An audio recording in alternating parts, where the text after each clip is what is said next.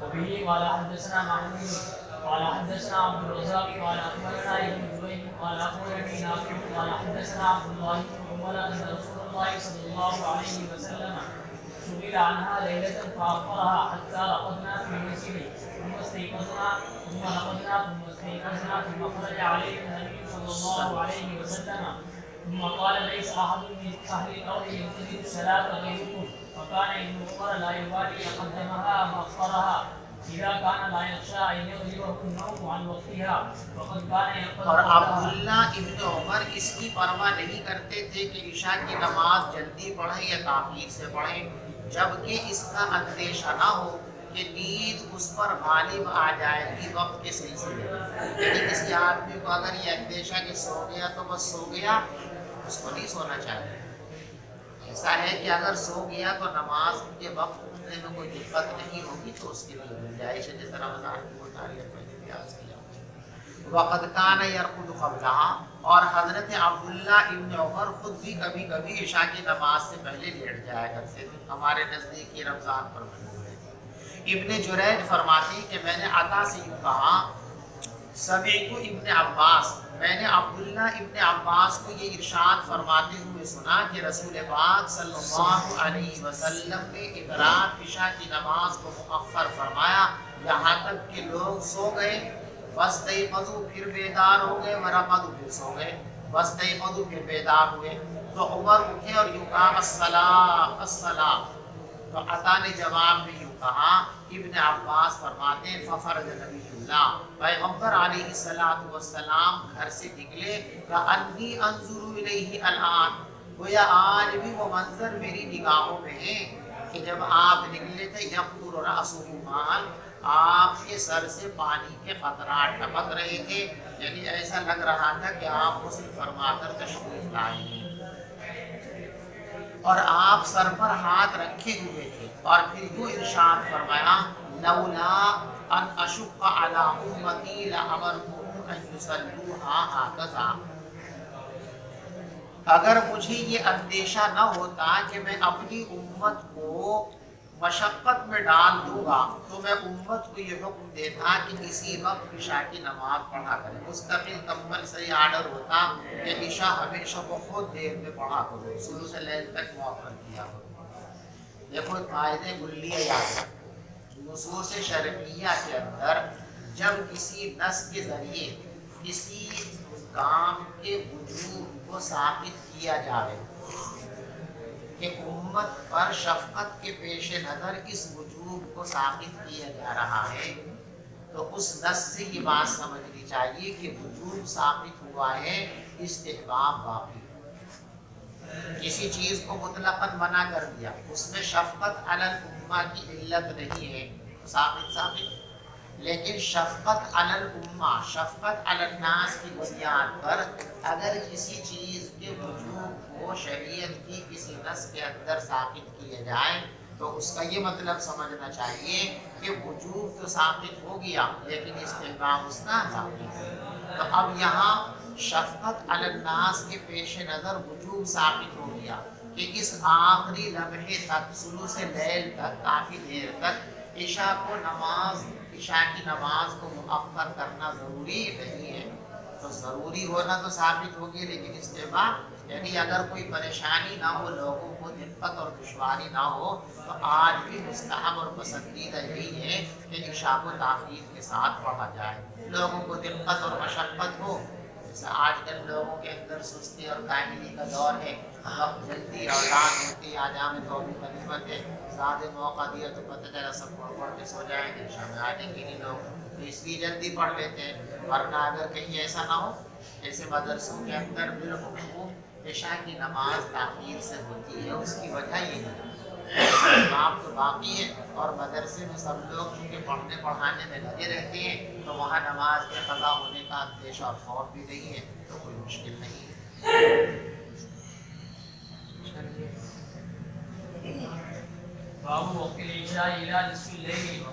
عشاء کی نماز کا وقت آدھی رات تک رہتا ہے۔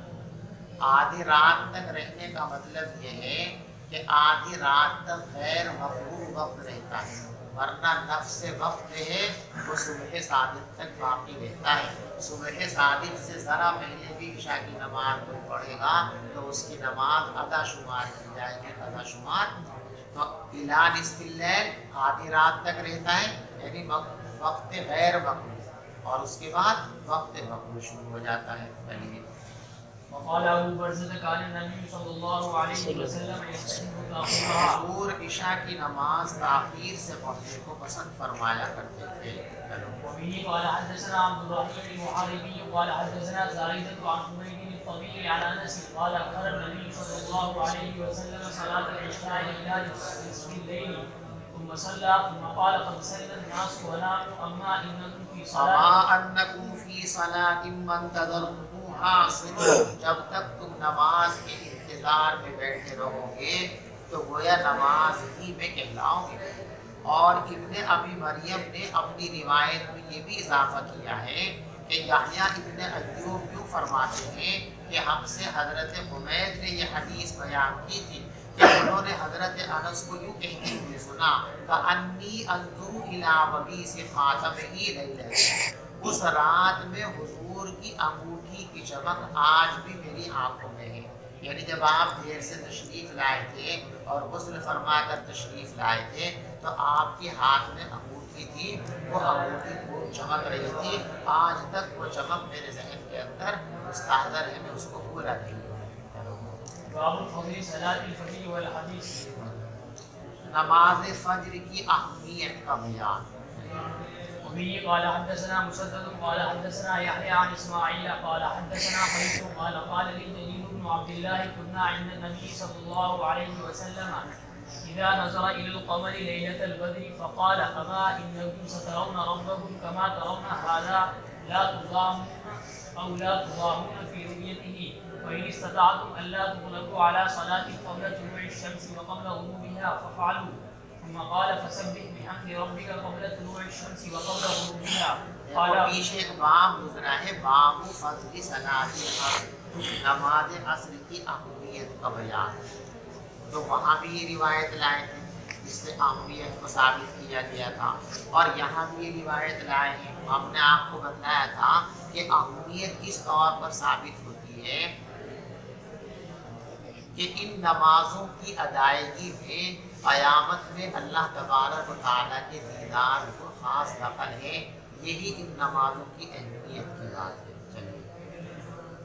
وبه قال حدثنا عبد بن خالد قال حدثنا همام قال حدثني ابو حمزة عن ابي بكر بن ابي موسى عن ابيه ان رسول الله صلى الله عليه وسلم قال من صلى البردين دخل الجنة. جس شخص نے دو ٹھنڈی نمازیں پڑھی وہ جنت میں ضرور جائے گا. دو ٹھنڈی فجر میں تو ٹھنڈک ہوتی ہر موسم کے اندر اور عصر بھی اس معنی کا ٹھنڈی کہلائے گی کہ اس سے پہلے جو دوپہر کا وقت ہوتا ہے اس میں گرمی کی شدت ہوتی ہے اور گرمی کا زمانہ بھی ہو تو جب عصر کی نماز ہوتی ہے تو وہ شدت حرارت ختم ہو جاتی ہے تو نسبتاً اس کو بھی ٹھنڈا کہہ سکتے. حالانکہ ٹھنڈی ہوتی لیکن دوپہر کی نسبت سے تو فجر کی ٹھنڈک تو حقیقی ٹھنڈک ہے اور عصر کی ٹھنڈک اضافی ٹھنڈک ہے کہ وہ ظہر کے مقابلے میں تقریباً ٹھنڈ کا وقت ہوتا ہے. وقال ابن الرجاء قال حدثنا همام عن ابي حمزة ان ابا بكر بن عبد الله بن قيس اخبره بهذا. وبه قال حدثنا اسحاق قال حدثنا حبان قال حدثنا همام قال حدثنا ابو حمزة عن ابي بكر بن عبد الله عن ابيه عن النبي صلى الله عليه وسلم مثله. باب وقت الفجر. فجر کے وقت کا بیان. صبح صادق کے فوراً بعد نماز فجر کا وقت شروع ہو جاتا ہے. وبه قال حدثنا عمرو بن عاصم قال حدثنا همام عن قتادة عن انس ان زيد بن ثابت حدثه انهم تسحروا مع النبي صلى الله عليه وسلم. زید بن ثابت رضی اللہ تعالیٰ بیان فرماتے ہیں کہ صحابہ نے حضور پاک صلی اللہ علیہ وسلم کے ساتھ سحری کھائی. غالباً ایسا معلوم ہوتا ہے سفر کا واقعہ ہے اس لیے کہ مدینے میں حضر میں تو سب اپنے اپنے گھروں میں سحری کھاتے تھے. حضور کے ساتھ سحری کھانے کا کام کیا تو سفر میں سب نے ایک ساتھ مل کے کھانا کھایا ہوگا. پھر لوگ نماز کے لیے کھڑے ہو گئے. یعنی سحری سے فارغ ہوتے ہی کچھ دیر بعد ہی حضور نے فجر کی نماز شروع کروا دی. اس لیے کہ سارے لوگ وہی موجود ہیں, کوئی گھر سے آنے والا نہیں ہے کہ کسی کا انتظار کیا جائے. اسی بنیاد پر ہمارے یہاں رمضان میں فجر کی نماز اول وقت کے اندر پڑھی جاتی ہے کہ سحری کھا کر سارے لوگ جو ہے مستعد ہوتے ہیں نماز کے لیے، بلکہ سحری کھاتی اکثریت اذان سے پہلے پہلے مسجد کے اندر جمع ہو جاتی ہے، تو پھر کس کا انتظار کریں؟ جب سارے لوگ موجود ہیں تو فوراً نماز پڑھ لی جائے۔ عام دنوں کے اندر لوگ اس طرح مستعد نہیں ہوتے، نیند کے اندر ہوتے، کسی کو یہ تقاضا کسی کو وہ تقاضا، اس لیے مستحب یہ ہے کہ ذرا تاخیر کرو نماز کے اندر تاکہ سارے لوگ نماز میں شریک ہو سکیں۔ قلت کم بینہما، میں نے پوچھا کہ نماز اور سحری کے درمیان کتنا وقفہ رہا ہوگا؟ قال قدر 50 او 60، یعنی آیا، یعنی تقریباً سحری کے خاتمے میں اور حضور کی نماز کے افتتاح میں اتنا وقت تھا کہ جتنی دیر میں قرآن پاک کی 50-60 آیتیں پڑھی جا سکیں۔ وبه قال حدثنا الحسن بن الصباح سمع روح بن عبادة قال حدثنا سعيد بن قتادة عن انس بن مالك ان نبي الله صلى الله عليه وسلم وزيد بن ثابت تسحروا فلما تسحرا نبی پاک صلی اللہ علیہ وسلم اور حضرت زید بن ثابت رضی اللہ تعالیٰ دونوں نے سحری کھائی۔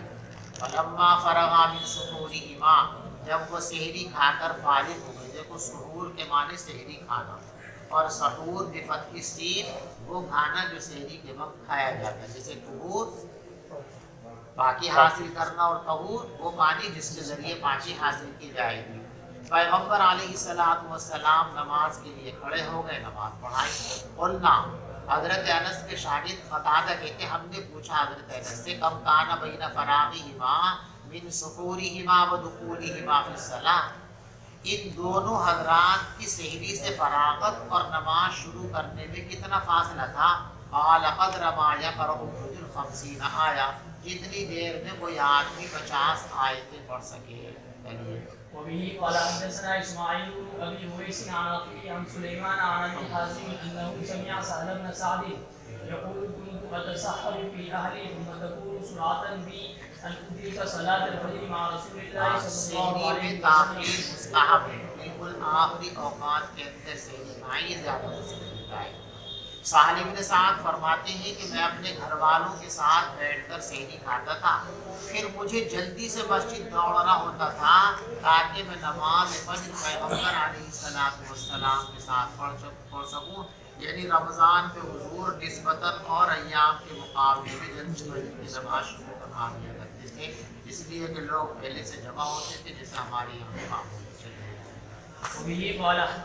وبه قال حدثنا يحيى بن بكير قال حدثنا الليث عن مقيل عن ابن شهاب قال اخبرني عروة بن الزبير ان عائشة رضي الله تعالى عنها اخبرته قالت كن نساء المؤمنات يشهدن مع رسول الله صلى الله عليه وسلم صلاة الفجر متلفعات بوضوءهن ثم ينقلبن الى بيوتهن حين يقضين الصلاة لا يعرفهن احد من الغلس۔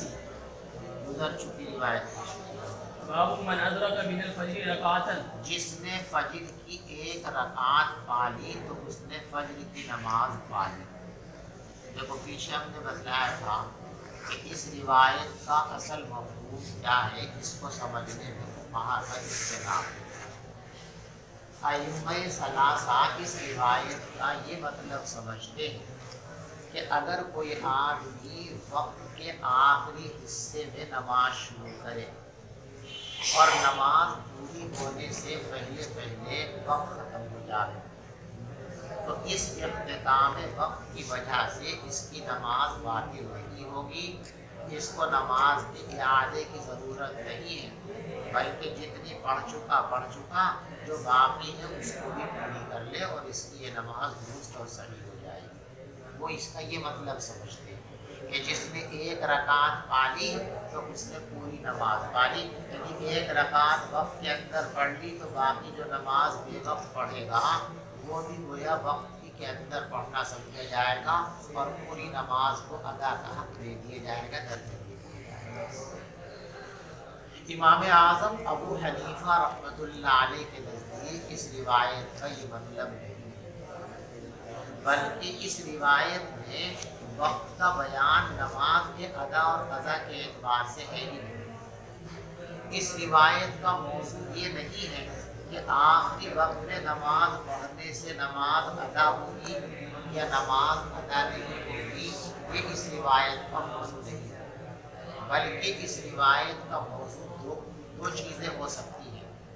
حنفیہ کے یہاں ایک تو اس روایت کا مطلب یہ ہے کہ جو آدمی کسی نماز میں جماعت کے ساتھ آ کر شریک ہو اور امام نے جب نماز کی ابتدا کی ہے اس وقت شریک نہیں ہوا، بعد میں آیا، تو اب ایک ہے جماعت کو پانے والا، ایک ہے جماعت کے ثواب کو پانے والا۔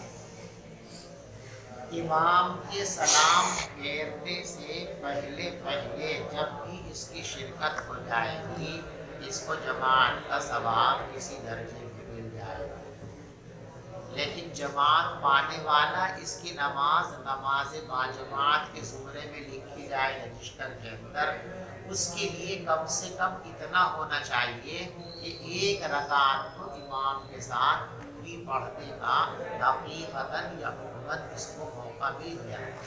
اگر کم سے کم ایک رکعت پڑھنے کا موقع مل گیا تو ہوا مدرک الجماع، یہ کیا ہے؟ جماعت کو پانے والا۔ اور ایک رکعت پڑھنے کا موقع بھی نہیں ملا، سلام سے ذرا پہلے شریک ہوا تو ہوا مدرک ثواب الجماع، جماعت کا ثواب مل گیا، جماعت پانے والوں کی اس کی گنتی نہیں کی جائے گی۔ اس روایت کا یہ مفہوم ہے۔ اور دلیل اس کی یہ ہے کہ فجر اور عصر کے بارے میں ائمہ ثلاثہ کا وہ مسئلہ کہ اگر اخیر وقت میں پڑھی کچھ باقی رہ گئی، لیکن یہ روایت اس طریقے سے فجر اور عصر کے لفظ کے ساتھ آئی ہے، مطلق نماز کے ساتھ بھی آئی ہے، یعنی تمام نمازوں کا حکم شرعی یہی ہے۔ اور دوسرا مفہوم حنفیہ کے نزدیک اس روایت کا یہ ہے کہ جو لوگ ابھی تک نماز کے مکلف نہیں ہیں، اب وہ حالت پیدا ہوئی جس میں وہ نماز کے مکلف بنے گے، مثلا نابالغ لڑکا یا لڑکی ہے، تو نابالغ لڑکا اور لڑکی ایسے وقت میں بالغ ہوئے کہ اب کسی بھی نماز کے وقت میں سے صرف اتنا وقت باقی رہ گیا ہے کہ ایک رکعت پڑھ سکتا ہے بس، تو اصل نماز شریعت کے اندر ایک ہی رکعت ہے، باقی اصل پر اضافہ ہے، تو ایک رکعت کا وقت مل گیا تو گویا مکمل حقیقی نماز کا وقت اس کو مل گیا، تو اب یہ نماز اس پر فرض ہو گئی، لیکن اب فوراً پڑھ تو نہیں سکتا، بالغ ہوا ہے ابھی، اس کا جو ہے حیض آنا شروع ہوا ہے، یا اس کو جو ہے ابھی جنابت لاحق ہوئی ہے، تو ویسے ابھی تو غسل کرے گا، یہ کرے گا، تیاری کرے گا، تو پڑھ تو سکتا نہیں، لیکن پڑھنے کا وقت مل گیا تو اب اس نماز کی قضا اس کے ذمہ لازم ہو گئی، ضروریات سے فارغ ہونے کے بعد اس نماز کی قضا۔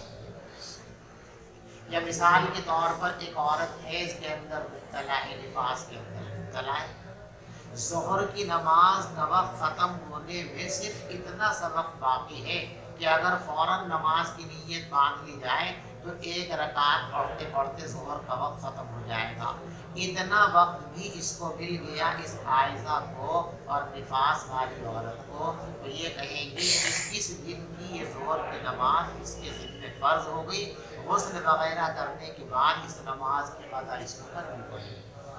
یا ایک آدمی کافر تھا، اللہ نے اس کو اسلام کی توفیق مرحمت فرمائی، اور وہ ایسے وقت میں کلمہ پڑھتا ہے کہ جب کسی نماز کا صرف اتنا وقت باقی رہ گیا کہ اگر وہ فوراً نیت باندھ لے تو ایک رکعت پڑھتے پڑھتے یہ وقت نکل جائے گا، تو اب یہ فوراً پڑھ تو سکتا نہیں، لیکن یہ نماز اس پر شرعاً فرض ہو گئی، یہ اس کو جو ہے تیار ہونے کے بعد طہارت اور پاکی حاصل کرنے کے بعد اس کو اس نماز کی ادا کرنا ضروری ہے۔